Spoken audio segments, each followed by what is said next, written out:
જો થાય છે ને બરાબર સમજાણું? જો થાય છે આમાં ટોટલ જોતા જજો ઉપર આવે છે તો પાંચમું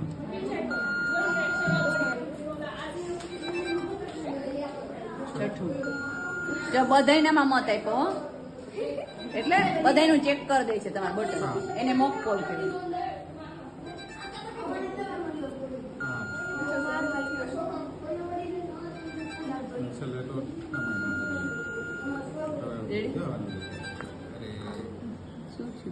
હવે આને નોટામાં જ આપી દો.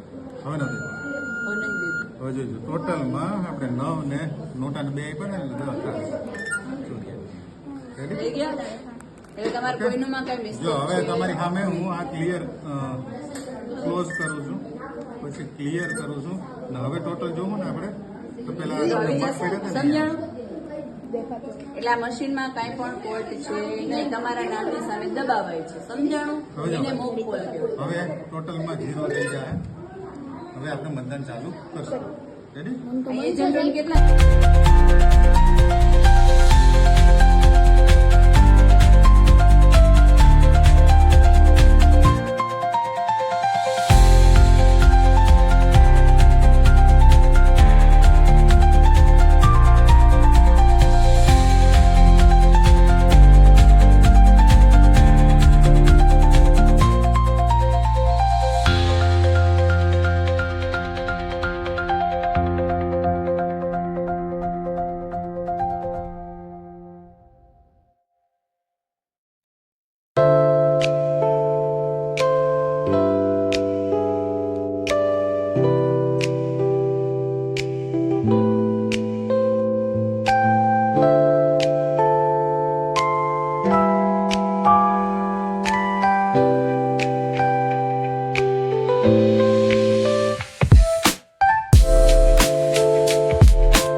હાલો ક્લોઝ થાય છે હવે મતદાન આપણું પૂરું થઈ ગયું છે બરાબર. પેટી આપણે સીલ કરવાની છે.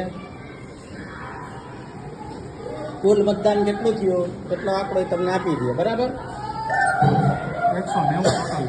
190 મત પડ્યા ભાઈ. હા, હવે સોમવારે આપણે જાહેર કરશું.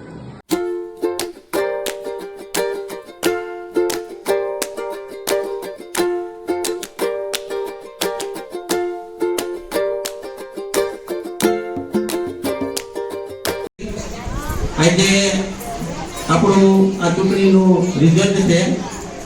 મત ગણતરી પત્રક આપણે ગણતરી કરવાના છીએ બરાબર. એમાં જે વિજેતા થશે એને આપણે અત્યારે તમારા સમક્ષ ખુલ્લું જાહેર કરશું પરિણામ બરાબર.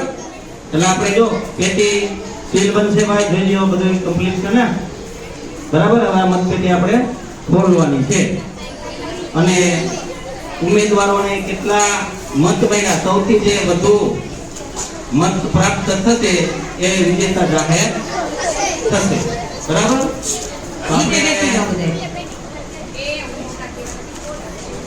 મતપત્રકની ગણતરી આપણે શરૂ કરશું.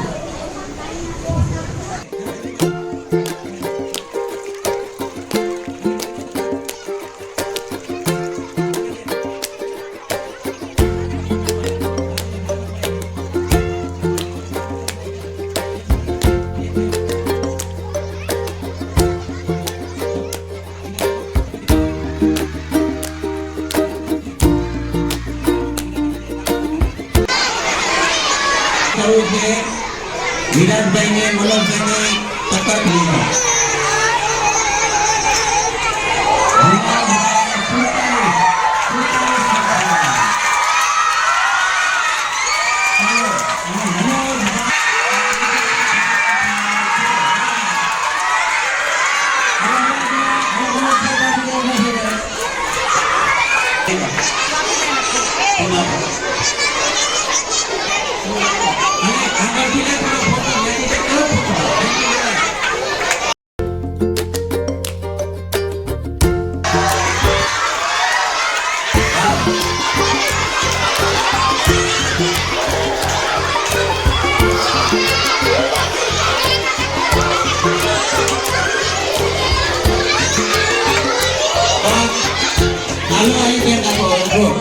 કોઈ પણ ઉમેદવાર વિજેતા થાય ને એટલે પ્રધાનમંત્રી પછી મુખ્યમંત્રી એવું બનાવે, પછી એની શપથવિધિ હોય. હવે કેન્દ્રમાં જે વડાપ્રધાન અને એની ટીમ હોય ને એને શપથ લેવડાવે રાષ્ટ્રપતિ અને મુખ્યમંત્રી અને એની ટીમને રાજ્યપાલ શપથ લેવડાવતા હોય અને આપણી સ્કૂલમાં ઉદયભાઈ હાથરિયા ઉમેદવારોને શપથ લેવડાવે. ચૂંટણી થઈ ગઈ, વિજેતા જાહેર થઈ ગયા. એમાં મનોજભાઈ કાપડિયા ઉમેદવાર તરીકે હતા અને વિજેતા પ્રાપ્ત થઈ ગઈ. તો હવે એવું મંત્રીમંડળની રચના એને કરી છે. તો આજે આપણે આ શપથવિધિ છે એ રાષ્ટ્રપતિ ઉદયભાઈના હસ્તે આપણે લેવડાવશું. એટલે બધા શપથવિધિમાં ધ્યાન આપે. બહુથી બોલો. દેવરાણીયા મીસા ધીરુભાઈ, દિવરાણીયા વિરાજ ધીરુભાઈ, દેવરાણીયા રાજ રણમલભાઈ, ટાપરિયા મનોજ માનસુભાઈ, દેવરાણીયા કુલદીપ રાજસેભાઈ, દેવરાણીયા અંશુકા, ઈશ્વરને સાક્ષી માનીને ઈશ્વરને સાક્ષી માનીને પ્રતિજ્ઞા લઉં છું કે પ્રતિજ્ઞા લઉં છું કે હું બાલ સંસદના ભારત સંસદના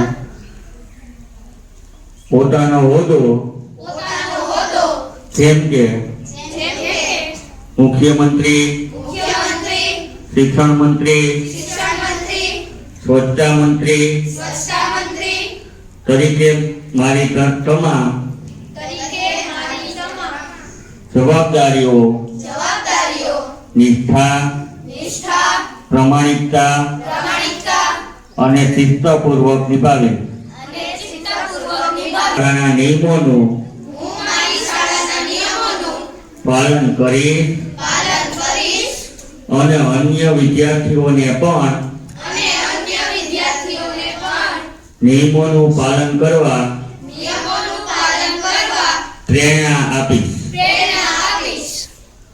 હું શાળાની સ્વચ્છતા, હું શાળાની સ્વચ્છતા, શિસ્ત, શિસ્ત, અભ્યાસ અભ્યાસ અને અન્ય પ્રવૃત્તિઓમાં અને અન્ય પ્રવૃત્તિઓમાં સહયોગ આપીને સહયોગ આપીને શાળાનું નામ શાળાનું નામ રોશન કરવાનો રોશન કરવાનો સતત પ્રયત્ન કરીશ. સતત પ્રયત્ન કરીશ. હું મારા તમામ હું મારા તમામ સહપાઠીઓ સાથે સહપાઠીઓ સાથે ભેદભાવ વગર ભેદભાવ વગર સમાનતા સમાનતા અને પ્રેમ ભાવથી વર્તીશ. અને પ્રેમ ભાવથી વર્તીશ. શાળાના વિકાસ શાળાના વિકાસ અને વિદ્યાર્થીઓના હિત અને વિદ્યાર્થીઓના હિત માટે હું માટે હું હંમેશા તત્પર રહીશ. જય હિન્દ, જય હિન્દ, જય ભારત. જય ભારત. હવે આ લોકો શપથ લીધી છે. તમારે એટલું ધ્યાન રાખવાનું ક્યાંય લાગવત નહીં હો.